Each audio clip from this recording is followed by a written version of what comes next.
The like really sacky part obviously is like shifter. Like the card is Yes. super ridiculous. Like I could go on a huge rant about how lingering Yes. card effects are the most unhealthy part of the Yes. game. Shifter is worse than mine by a huge margin. There it is. I hate Shifter. Oh my god. I hate okay. That's Hyperbole. That's Chris kind is of what I That is hyperbole. Chris I hate it speaks though. in hyperbole. He speaks I hate it so you have to much. be, guys, if you're listening to this, Chris Lynn speaks You're in right. That's hyperbole. too far. But So don't attack him because I understand what he's saying. Like it's not no, there's no Shifter's way the one I like, hate more personally on a and personal that's stuff. fine. I'm sure that Jesse Cotton also probably hates Shifter more than he hates poor Mystic guy. Mind, considering what just happened. But like, if we're being real, like Mystic Mind is still that girl. But I Yeah. get that Shifter, and what Joe said is really it's nice to hear that put into words. Cards that have a lingering effect on the game. So Maxi, Dimensional Shifter, Dimensional Yeah. Barrier, Yep. Harpy's Featherstorm. There's a ton of these cards are fucking awful for the game. Like they're awful. I don't know who it was. I definitely remember reading this on Facebook like years ago. But like someone said, like in an ideal world, Yu-Gi-Oh would be all interaction, and there wouldn't be any negates, and there wouldn't be any lingering effects. Which is like actually Some goats. Marcus. Some good- Marcus like talked about this when he was on the podcast with you guys, but he was like talking about how the game is like moving more towards like ending on 6 negates rather than like 3 or 6 interactions. You know, Yes. Yeah. And saying that I- that's like healthier. Well, Brandon was Yeah. actually a very cool step away from that, right? And I was like really agree, happy. I agree. That was a very cool format, and it immediately snapped back into position again. But like, I really like that one. So you guys are saying that the branded format, it wasn't about setting up a bunch of negates. Both players could actually play without like getting negated on everything they did. Yeah. And they were just more interactions as opposed to just like I set up 4 negates, you don't have a droplet or a dark ruler no more, you instantly lose. Yeah, it was like an interesting format with like even Sword Soul in there too, but the deck that ended up winning that YCS was Pojang's striker deck with, you know, Barrier, Mind, Demise of the Lands, Metaverse, all those good cards. Yeah. We were trying to interact too much. We forgot exactly. our hubris.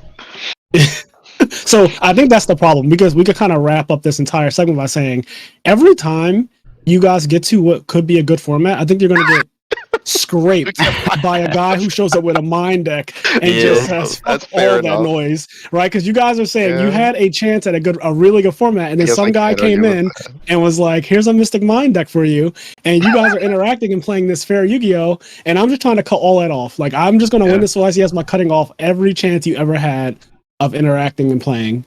That's the unfortunate problem is that everybody wants to play the most fun version of Yu-Gi-Oh, but also everybody wants to win. So unfortunately, And those two things are at odds with each other. and they're very much at odds because usually the way to make the best deck is to make it so that you're not playing the most fun version of Yu-Gi-Oh.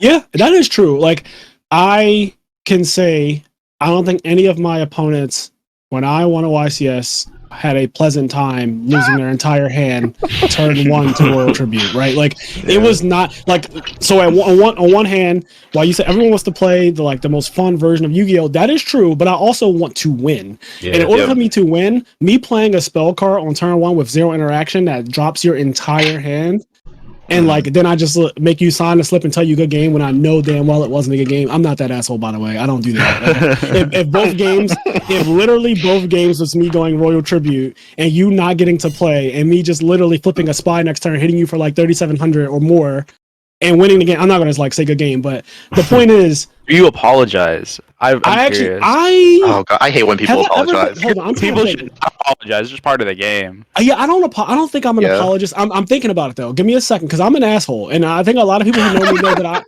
I am an asshole, but I'm not always an asshole. You know what it is? My opponent brings out the worst in me. It depends on their energy. I agree completely. If my opponent is being an asshole because of the fact that like my deck is doing what it was designed to do, even if it's some cheesy bullshit, like dog, I'm sorry, but like this is the format. Like if you flew here just like I flew here and we're flooding each other out, or like I did some turn 1 FTK type nonsense and you know that this exists, I know it exists, you know that it could happen, I know it could happen. I don't need to hear you huffing and puffing and then cursing and like going crazy about how this format's so bullshit. I hate when people get like really negative like that during the match. It's very uncomfortable. And it doesn't it's not pleasant for anyone to just sit there and like basically low key try to berate your opponent because you just lost to like something that unfortunately they have no power over it. Like the ban list allow these cards to be playable. It does suck when you lose like that, but at the same time, like, do not berate your opponent for it. So I'm the kind of guy, I don't apologize. I kind of move off of their energy. So when my opponent's like, yeah, this game's so bad, and they like deciding, I'll agree. I'll be like, yeah, man, it's terrible. Like I feel, and then like I'll kind of go with that. Like you know what I mean? Like I won't open it up myself. I won't beat you with some bullshit and then be like, I'm so sorry, man. Like, yeah, I wish they were gonna play better. For example, I talked about this on the podcast before. I played to mid at the YCS that TJ Kinsley won undefeated with Necros. I think that was my first time ever playing to mid, and he max-C'd me every turn of both games. I did not get to. I basically didn't get to play YuGiOh, and at the time, before there were a lot of these kinds of cards that Joe described earlier that put a condition on the game, and like there's nothing you could do after that. Like once max-C's activated, it's just activated. There was no Ash Blossom. There was no way to negate it really.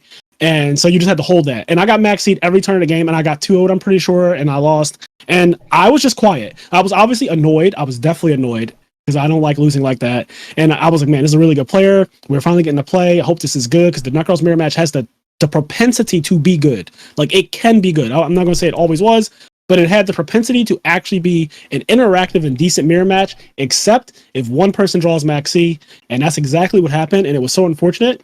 So like as I was deciding and like not saying anything, he opened up the conversation of like, I'm really sorry, like that fucking sucks. Like, yeah, I know, like the format. And then we just had that kind of back and forth talk, like two adults who understand that the game is flawed and it's okay that it's flawed. We both love YuGiOh. I'm not quitting from this.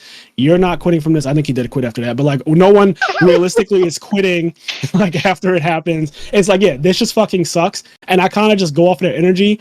I don't usually start off by beating someone or like whatever, or losing to someone and then saying crazy shit unless they do. Now, one of the things I hate, and I know that this is like completely off topic of the ban list, but since this was like brought up, Joe, because you asked me this question, it's making me think about so much stuff. One of the things I hate, and like if you really ever want to get under my skin, I probably shouldn't even tell people this. I do not like when people like beat me and then they act like everything was just normal and it was some like really sacky or bullshit stuff. Like do not act like everything is cool if you won, but you know it was like the most illegitimate way. You got outplayed, Frazier. He outplayed you. He outplayed you. That shit drives me crazy. I usually don't say, and when I lose, I usually can be very, very quiet, very like stoic. And like you can clearly tell, like I'm not happy. I'm not a person I don't like losing. I don't think really anyone. I don't really know many people who enjoy it. But like I've gotten so much better, especially in the last 5 years of me playing competitive YuGiOh, that like I can lose. And I think it's really, and I really do believe this, I think it's just because I've had a lot of success in YuGiOh that I stopped caring as much about losses and you just kind of accept it for what it is. Like I've already gotten a lot out of the game, right? So I'm not somebody who's like super hungry for a win or like super hungry to like top a YCS because I've done those things. Like most players, that's like the big thing that makes them so emotional about the game, right? It's like they want that win. They want to top their first event or stuff like that. And that makes you like very hyper emotional about it. I don't really have that part of it anymore, and like I didn't have it on my way out, but you can always bring it out of me by just being a dickhead. Like when people are just being a dickhead at the end of a match, you can get like the old me out of me at any moment by just doing that. Well, I will say, just to add on to the last, hopefully this is the last thing, I don't start another conversation, but I played Fun Patrol for that whole last format for like a year almost. Yeah. And the entire time I was playing it, people were very positive when I was playing Thunder Patrol. Like whether I won or lost, everyone was like, wow, that was a surprisingly good game. And I would get that a lot because it was just like, I can't win in a way that's unreasonable. I can only win by just playing. Yeah. YuGiOh players tend to respect that. I think there's like no YuGiOh players or anything, just play them. Yeah, YuGiOh players tend to respect decks that are not tier 0 or tier 1 or whatever. Like, cause that deck is like the deck. I know you say it's like good and stuff like that. And I'm sure that it's fantastic and all that. But at the end of the day, in the conversation when people talk about, I don't like the way he said that. The way Frazier said, "I'm sure it's fantastic." He doesn't believe a word he just said. Well, Chris has shown me how his deck works, and like when it goes second and the opponent has a field, it ruins it. Like that pirate deck destroys you if you've played the game at all. Like if you tried to play the game, it basically Inzectors you. Inzectors is a deck that used to punish you. Oh, that's true. for- Yeah, for playing. Yeah. the game. Yeah. And if you don't play the game, it can do stuff, but it's not as crazy as when they try to play the game and then you just come over the top and destroy them. So I understand its place in the format, and like he showed it to me, but it wasn't the best deck in the format, right? Like it just wasn't. And that's kind of what I'm getting at when I say it in that like really weird roundabout way. Kenny's obviously calling me out because he's an asshole, but No, like, he's right. Like, it's Yeah. not the best deck in the format. I played it for a reason because it like takes advantage of specific things I like to take advantage of. yep, and that's But- totally fine. Hey guys, if you like this clip, we have full video versions of our podcast episodes available on the IMNerd Patreon, as well as exclusive content.